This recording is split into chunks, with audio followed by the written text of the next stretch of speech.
나의 하늘 도와라. 나는 내 하나님이니 모든 환난 가운데 너를 지키는 자라. 두려워하지 말라. 내가 널 도와주리니 놀라지 말라. 내 손 잡아주리라. 나의 항상 나의 하늘 도와라.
여호와께 감사하라. 그는 선하시며 그 인자심이 영원합니다.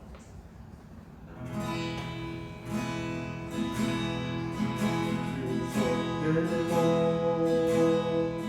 찬양합니다. 다시 오실까 여호와께 오직 주만이 나를 다스리네. 손 들고 나아갑니다. 손 들고 찬양합니다. 다시 오실까 여호와께 오직 주만이 나를 다스리네. 자, 주님만을 섬기리니 나 주님만을 섬기리. 헛된 마음 버리고 성령이여 내 영혼 충만하게 하소서. 주님 앞에 내 생명 드리리라. 들고 다시 찬양합니다. 손 들고 찬양합니다. 다시 오실까 여호와께 오직 주만이 나를 다스리네. 자, 주님만을 섬기리. 나 주님만을 섬기리. 이 헛된 마음 버리고 성령이여 성령이여 내 영혼 충만하게 하소서. 충만하게 하소서. 주님 앞에 내 생명 드리리라. 시간 함께 기도하겠습니다. 성령님의 인도가 실제 예배를 경험하는 시간이 되어나고 함께 기도하겠습니다. 하나님 기도합니다. 주님께 나옵니다. 하나님 우리 예배가 실제 성령님을 경험하는 진정한 예배가 되길 간절히 소원합니다. 주님께 나아갈 수 있는 길을 우리가 모든 것을 내려놓고 주의 말씀만이 주의 음성만이 따른다는 것을 고백하는 것임을 고백합니다. 주님 나를 다스려 주시옵소서. 주의 말씀 안에서 나를 얻게 소망합니다. 주님 나를 다스려 주시옵소서. 주님 이 예배를 통해서 우리 다시 한번 뛰어주길 간절히 소망합니다. 다시는 원시 예수 그리스도를 바라보게 하시고 우리의 마음과 생각을 띄워주시옵소서. 실제적인 예수, 실제적인 그분의 영을 경험하길 간절히 소망합니다. 이렇게 주의 말씀을 나누고 주님께서 나를 다스려 주셔야지만 그것을 경험할 수 있음을 고백합니다. 주의 말씀도 진정히 하시고 주님만 살릴 수 있는 주의 놀라운 능력을 경험하는 제가 될 수 있도록 주님께서 인도하여 주셨소서. 하나님이 저희들의 공동체를 주님께 기억하여 주셨고 우리의 마음이 주님께 나아가게 하시고 우리 번역과 더러운 것을 내려놓고 온전히 성령 하나님을 경험할 수 있는 놀라운 이분의 시간들을 간절히 소망하고 하나님의 우리와 함께하게 하셨고 그 충만과 그 안에 능력과 그 권세를 주님 우리 이 시간에 주시옵소서. 주님 말씀 앞에 나오는 간절히 소망합니다. 주님 전하주셨소서. 우리 예수 그리스도 앞에서 나를 원하는 이 시간을 간절히 원합니다.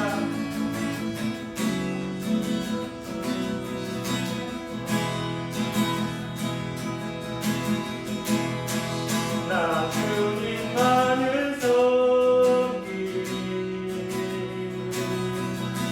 내 헛된 마음 버리고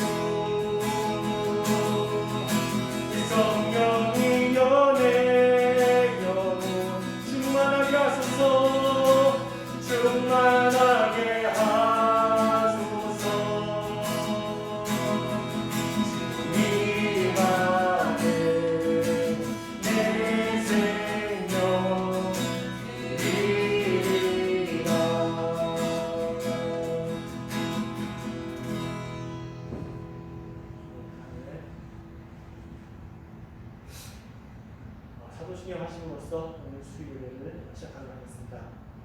전능하사 천지를 만드신 하나님 아버지를 내가 믿사오며 그 외아들 우리 주 예수 그리스도를 믿사오니 이는 성령으로 이렇게 하사 동정녀 마리아를 낳으시고 본디오 빌라도에게 고난을 받으사 십자가에 못 박혀 죽으시고 장사한 지 사흘 만에 죽은 자 가운데서 다시 살아나시며 하늘에 오사 전능하신 하나님 그날 자 계시다가 저리에서 삼자와 죽은 자를 심판하러 오시리라. 성령을 믿사오며 거룩한 공예와 성도가서 교통하는 것과 죄를 사하여 주신 것과 몸이 다시 사는 것과 영원히 사는 것을 믿사오니나이다. 아멘. 네, 찬송가 95장 함께 하겠습니다.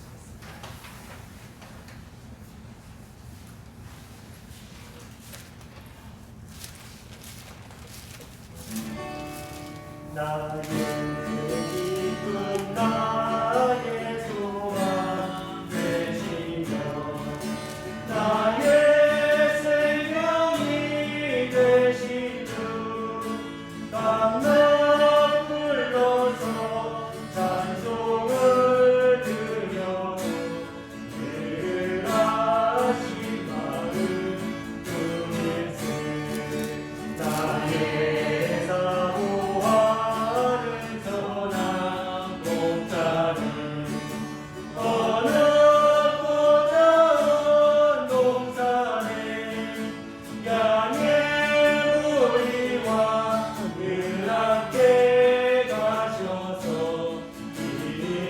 기쁨을 함께 하실까 일도 없이 거친 넓은 길에서 갈 길 못 찾아 애쓰며 이리저리로 헤매는 내 모양 저 원수로 가노라 주의 자리로 고와 평안 얼굴 모든 천사도 안기며 주의 놀라운 진리의 말씀에 전지가 하노라 나의 진정 사모하는 예수님 능성도 차고 반갑고 주의 생명과 나의 참 소망을 오직 주 예수 뿐일세. 아멘. 네, 교동은 35번을 다 써보겠습니다.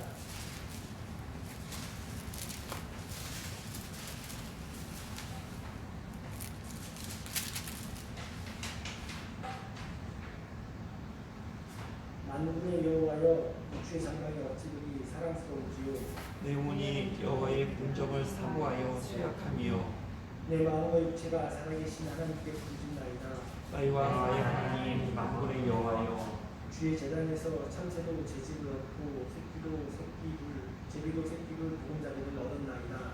주의 집에 사는 자들은 복이 나니 그들이 세상 주를 찬송하리이다. 주께 힘을 얻고 그 마음에 시온의 대로가 있는 자는 복이 있나이다.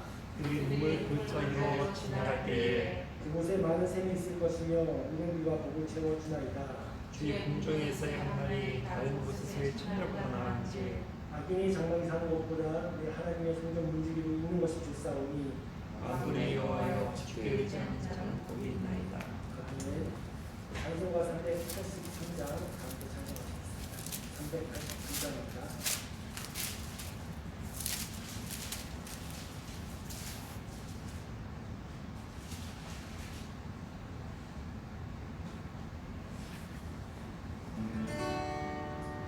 눈을 들어 산을 보니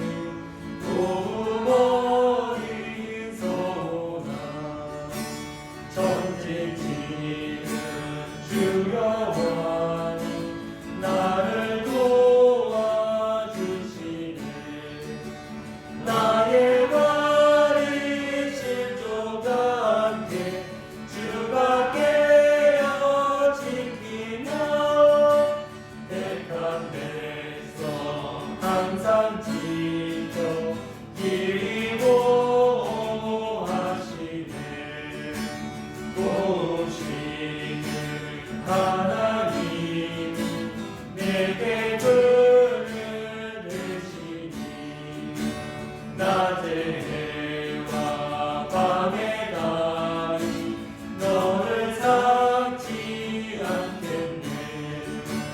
내게 화를 주지 않고 오늘 보호하시며 너의 주님 지금부터 영영히 인도하시리. 아멘.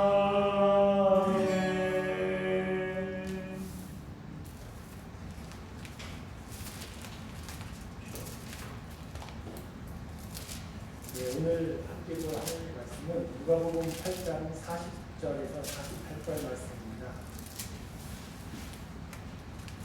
누가복음 8장 40절에서 48절 말씀 한 절씩 함께 교독하시겠습니다. 예수께서 돌아오심에 우리가 환영하니 이는 다 기다렸음이로라. 이에 현장인 야이로라는 사람이 와서 예수의 발에 엎드려 자기 집에 오시기를 간구하니 이는 자기에게 12살 된 외딸이 있어 죽어가미로라. 예수께서 가실 때에 우리가 밀려주더라. 이에 10대를 해를 주어가는 중에 아무에게도 부침을 받지 못하던 여자가 예수의 뒤로 와서 그의 옷가에 손을 대니 혈루증에 즉시 그쳤더라. 예수께서 이르시되 내게 손을 댄 자가 누구냐 하시니 다 안다하니 베드로가 이르되 주여 우리가 밀려들어옵나이다. 예수께서 이르시되 내게 손을 댄 자가 있도다. 이는 내게서 능력이 나간 줄 알미로다 하신대. 여자가 스스로 숨기지 못할 줄 알고 떨며 나와 엎드려 그 손에 능력과 또 많은 것을 모든 사람에게서 말하니 같이 읽겠습니다. 예수께서 이르시되 딸아 내 믿음이 너를 구원하였으니 평안히 가라 하시더라. 아멘. 하나님 아버지가 우리 주 예수 그리스도로부터 오늘 은혜와 평안이 시간 예비한 저와 여러분들에게 함께하시기 바랍니다. 오늘 말씀은 믿음의 한 걸음이라는 제목으로 여러분과 하나님 말씀을 함께 나누겠습니다. 예수님께서는 이 말씀 이전에 귀신 들린 사람을 고치시고 그리고 다시 예수님이 원래 있던 곳으로 돌아오시게 됩니다. 돌아봤더니 사람들이 예수님을 기다리고 있었습니다. 아무래도 기다릴 수밖에 없었겠지요. 예수님이 어디 가시는지 항상 이슈의 중심에 서 계셨으니까 오늘은 어떤 사역, 오늘은 어떤 일을 통해서 우리에게 하나님 나라의 실제를 보여주실 것인가 라는 이런 기대감과 마음이 이 사람들에게 다 있었던 것 같습니다. 그렇게 많은 사람들이 예수님을 만나려고 있었는데 오늘의 주인공은 이제 회당장 야이로에 대한 이야기가 나옵니다. 이 상황을 보게 되니까 12살 된 외동딸이 있는데 이 딸이 거의 죽어가는 상황이었던 것 같습니다. 상당히 급박했겠죠. 아무래도 자신의 그 자녀가 그냥 아픈 것도 떠나서 정말 죽어가는 상황이라면은 그 마음을 사실 누가 알 수 있겠습니까? 본인밖에 알지 못할 것 같습니다. 아무래도 가장 가까운 사람들이 아프거나 죽어간다면은 자신의 부모님이 그런다면은 자신 남편과 아내가 그렇다면은 그 마음은 정말로 아무도 알 수 없는 아마 그러한 마음이었을 것입니다. 그런 상황에서 병행 말씀인 마가복음 5장 24절을 보게 되면은 예수님께서 어떤 이유, 왜 가야 된다는 어떤 이유를 얘기하지 않으시고 그냥 야이로를 따라서 이제 그 상황을 빨리 해결하기 위해 가시는 모습이 보입니다. 근데 그 집으로 가는 과정 중에 예상하지 못하게 한 사건이 발생합니다. 그 사건은 여러분들이 읽었다시피 이제 혈류증 걸린 그 여인이 예수님의 옷장을 잡고 그 다음에 그 병이 낫고 구원을 얻는 그러한 사건이 발생하게 되는 것이죠. 이 혈루병이라는 것은 뭐 너무나 잘 이제 아시겠지만 피가 비정상적으로 밖으로 이렇게 나오는 유출되는 병입니다. 현대 과학에서는 이것이 이제 의학적 규명이 실제로 안 된다고 합니다. 왜냐하면 유전적인 변이가 일어난 거기 때문에. 그래서 피가 나오면 그 피 안에는 혈액을 응고하는 그 성분이 있는데 이게 갖고 태어날 때 아이가 태어날 때부터 그 성분이 거의 없는 아니면 아주 적게 있기 때문에 이 피가 마르지 않는다는 어떤 질병이라는 것이죠. 당시에도 불치병이었고 지금 여전히 불치병입니다. 그럼에도 불구하고 과학이 발달이 돼서 지금은 약물로 피를 응고시키고 12 치료법으로 잡을 수 있다고 합니다. 중요한 것은 직접적인 원인을 해결할 수 없는 병인 것이죠. 다시 말하면 예수님께서 능력을 행하셔야만 이것을 해결할 수 있는 병이라는 것입니다. 레위기 15장에 의하면은 여인이 바깥으로 피를 유출하게 될 때는 부정한 여인이라는 판단을 율법에서 보여주고 있습니다. 그래서 모두 여성들이 한 달에 한 번씩 이제 생리를 하게 됩니다. 그래서 7일간은 율법에 의하면 부정의 상황에 놓이게 되는 것이죠. 근데 사실 이 과외적인 이야기입니다만 이 율법은 여성들을 부정하다고 정죄하는 개념이 아니라 오히려 그 여자를 보호하기 위한 것으로 고대운동의 남자의 중심의 어떤 성관계를 의도적으로 막기 위한 하나님의 아주 섭리와 아주 그 사랑의 실제적인 모습이라는 것입니다. 어쨌든 이 병에서 현재 이 여인의 병은 일반적인 여인이 가지고 있는 그런 생리로 인한 유출병이 아니라 성경에서만 유출병의 두 가지는 만성 자궁 출혈과 그 다음에 하혈에 관련된 병인 것이죠. 이 둘 중에 어떤 것인지 모르겠으나 이 여인은 분명히 레위 15장 율법에 의하면은 다른 일반 여성들보다 더 부정하게 될 수밖에 없는 처지와 상황에 놓인 것입니다. 창세기 9장에 의하면은 이 피는 죽음을 의미합니다.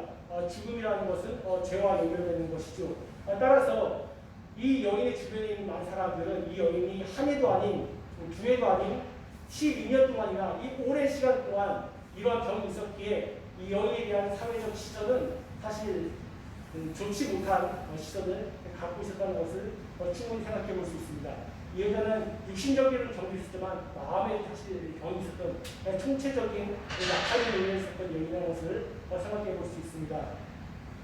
이러한 배경에서 이 본문을 통해서 알 수 있는 첫 번째는 바로 믿음의 한 걸음이라는 것은 결단입니다. 이 여인은 예수님이 누구인지 이미 소문으로 익히 들었습니다. 예수님의 사역과 설교와 치유를 통해서 예수님이 과연 어떤 분이시라는 것을 이 여인은 어느 정도 감을 잡고 있었습니다. 그래서 그분을 만나고 싶어 했고 갈망을 하였습니다. 사실 오늘 그 본문 말씀 42절과 45절의 말씀을 보게 되면은 밀려들었다라는 표현이 나옵니다. 이게 한국어로는 이제 사람이 마음에 서로 밀려들었다라는 표현인데요.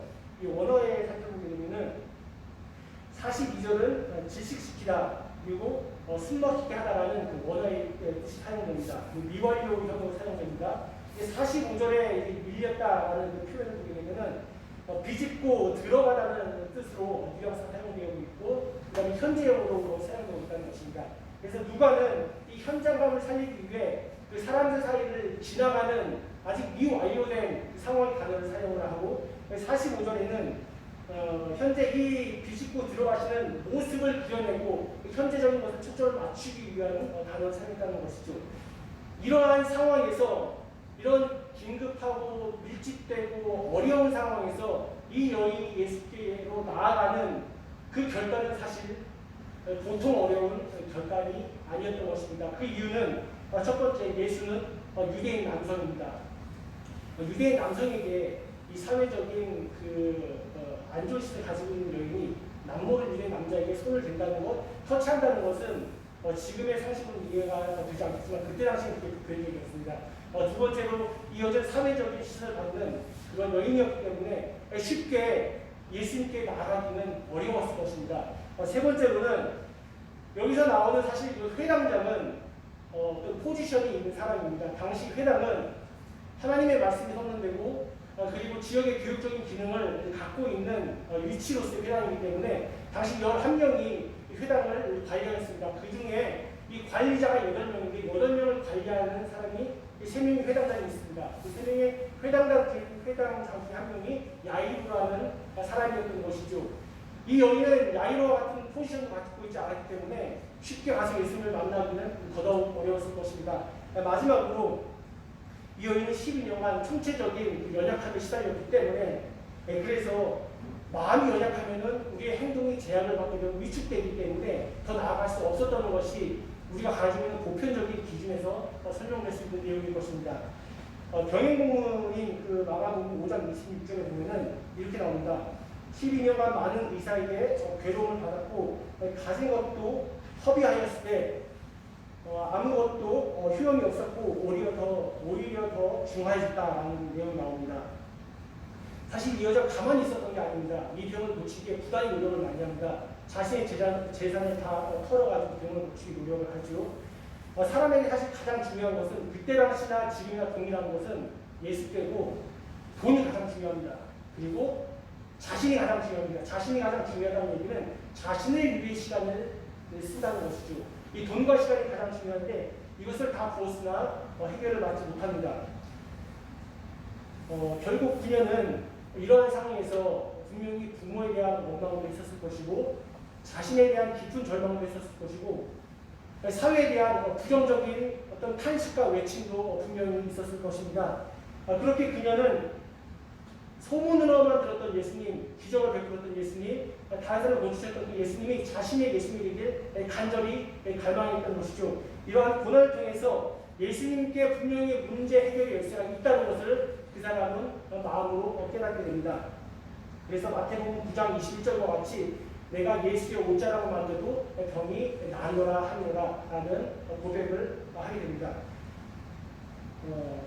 그 결과 이 여인은 이 네 가지의 이성적인 자신의 기준을 넘어서서 예수님을 실제적으로 만나고 옷자락을 잡는 그러한 결단을 하게 되는 것이죠. 사실 이 본문이 우리에게 주는 큰 유익은 우리의 이성의 존재는 반드시 존재합니다. 우리의 기준과 판단은 분명히 중요하지만 예수라는 그 절대적인 절체의 진리를 발견하고 어떤 상황에서 그걸 잡기 위해 모든 것을 내려놓고 앞으로 나아갔다는 그 결단이 정말 중요하다는 것을 말씀드리고 싶습니다. 좀 다른 관점의 이야기지만 이 여인으로부터 알 수 있듯이 우리는 사실 연약한 자를 찾아가야 하는 것입니다. 우리 주변의 연약한 자들은 사실 우리 마음이 절망 상태에 놓여 있고 사실 그것이 프로그래밍화 되어 있기 때문에 삶의 스타일이 크게 기울어져 있기 때문에 예수님을 만나러 나온다든지 그걸 찾는다든지 하는 의지와 그런 것들이 너무 약해져 있을 것입니다. 그래서 오히려 우리가 말씀을 가지고 그 사람들에게 전해야 되는 그러한 결단을 해야 할 것입니다. 두 번째입니다. 믿음의 한 걸음을 걷는다는 것은 연약함을 시인하고 구원에 대한 확신을 갖는 것입니다. 45절과 47절을 제가 읽겠습니다. 예수께서 이르시되 내게 손을 댄 자가 누구냐 하시니 다 아니라 할 때에 베드로가 이르되 주여 우리가 밀려들어오나이다. 예수께서 이르시되 내게 손을 댄 자가 있도다. 이는 내게서 능력이 나간 줄 아니로다 하시되 여자가 스스로 숨기지 못할 줄 알고 떠며 나와 엎드려 그 손댄 이유와 곧 나은 것을 모든 사람 앞에서 말하니 사실 이 상황이 야이로에게 지금 빨리 가야 되는 상황인지라 베드로는 이 상황을 너무나 잘 알았고 이게 불민 상황에서 옷도 좀 부딪힐 수 있고 예수님 옷자락을 칠 수 있었던 상황을 베드로는 알았습니다. 그래서 어서 빨리 가는 것이 좋은데 예수님은 이상하게 그것을 계속 확인하려고 합니다. 이것이 누가 그랬는지 자신의 능력이 나갔다는 것을 그냥 아시면 가시면 될 텐데 왜 그것을 굳이 밝히시려는가 그리고 확인하시려는가에 대한 의구심이 베드로에게 있지 않았을까 이런 생각을 해보게 됩니다. 그럼에도 불구하고 예수님의 이 확인은 사실 예수님에게 중요한 것이 아니라 바로 이 여인에게 중요하다는 것을 알 수 있습니다. 여인은 예수님께 40절에서 자신의 모든 것을 이야기합니다. 그리고 이것은 많은 사람 앞에서 이야기하는 것이죠. 이 이야기가 단순한 이야기가 아니라 자신이 여기에 올 수밖에 없는 그 처절한 12년간의 인생과 사회적인 부조리한 그 시선과 구조 속에서 살아갈 수밖에 없는 처절한 그 자신의 밑바닥 인생을 예수님께 말했던 것입니다. 이 말하는 것이 이 붐비는 상황과 사람들 가운데서 예수님이 서 있고 그 여인이 자신의 모든 것을 토로할 때 얼마나 많은 사람이 있었겠습니까? 정말로 민망하지 않겠습니까? 그럼에도 불구하고 자신의 모든 것을 연약함을 이야기할 때 예수님께서는 그거에 대한 대답으로 너가 나의 옷을 잡았으니 꾸짖는다는 것이 아니라 48절 말씀처럼 예수께서 이르시되 내 딸아 내 믿음이 너를 구원하였으니 평안히 가라 라고 말씀을 하신다는 것입니다. 자신의 연약함이 구원의 실제가 되신 그분께서 구원의 확신함을 주셨다는 것입니다. 12년 동안이나 그 여인이 예수님을 만나겠다고 다짐을 할 때 여인이 믿음으로 마음으로 믿어 의에 이르는 그 믿음의 임계점을 치게 됩니다. 그리고 이것은 치유를 받습니다. 사실 그 믿음의 한 걸음은 나의 생각을 넘어서 예수를 바라보고 결단하는 것입니다. 그리고 오히려 연약함을 자랑함으로써 예수의 십자가를 드러내는 것이고 그것이 곧 구원의 확신에 이르는 가장 중요한 진리의 길이 되는 것이죠. 사실 이 말씀을 보면서 우리 베드의 공동체가 모든 성도님들이 과연 예수를 바라보고 결단하고 있는가, 그리고 그 과정 중에 고민하는 것은 아닌가, 그럼에도 우리가 함께 중보를 하고 함께 나누어서 예수님을 바라보고 결단할 수 있는 그러한 힘과 확신을 예배를 통해서, 기도를 통해서 말씀을 가져야겠다라는 생각을 하게 됩니다. 그 과정에는 반드시 나의 연약함을 드러낼 수밖에 없는 상황과 환경이 올 것입니다. 그럼에도 불구하고 사람들의 시선과 그런 걸 두려워하는 것이 아니라 그분을 집중하고 그분을 바라볼 때 그 안에 진정한 진리와 모든 것을 확신할 수 있는 구원의 확신을 가지게 될 거라 생각을 합니다. 말씀 마치겠습니다.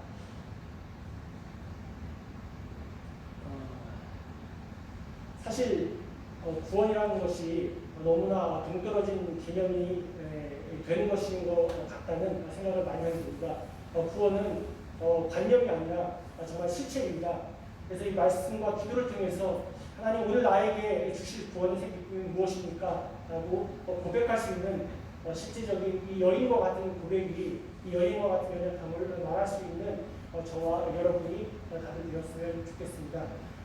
그리하여 지각이 뛰어나신 하나님의 평강이 그리스도 예수 안에서 저희의 눈과 마음의 생각을 지키실 것입니다. 아멘. 그렇게 기도하시겠습니다. 하나님 감사합니다. 믿음의 결단을 하는 자가 되게 하시고 연약함을 고백하며 그분의 구원의 확신을 경험하는 그러한 사람이 되길 간절히 소망합니다. 세상에 우리에게 주님, 세상에 우리에게 주님 그런 확신과 그런 명예와 높은 것들이 있지만 그것을 바라보는 것이 아니라 먼저 예수를 바라보고 결단과 확신을 갖는 그러한 주님의 자녀로서 베드로의 공동체가 되도록 주님께서 인도하여 주시옵소서. 감사합니다. 예수님 이름으로 기도합니다. 아멘. 주기도문으로 수요일을 마치겠습니다. 하늘에 계신 우리 아버지여, 이름이 그리움을 받으시오며 나라에 임하시오며 뜻이 하늘에서 이루어진 것 같이 땅에서도 이루어진다. 오늘 우리에게 일용할 양식을 주시옵고 우리가 우리에게 죄 지은 자를 사하여 준 것 같이 우리 죄를 사하여 주시옵고 우리를 시험에 들게 하지 마시옵고 다만 악에서 구하시옵소서. 나라와 권세와 영광이 아버지께 영원히 있사옵나이다. 아멘.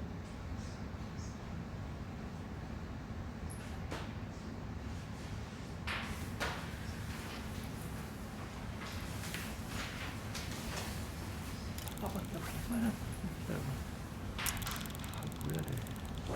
누가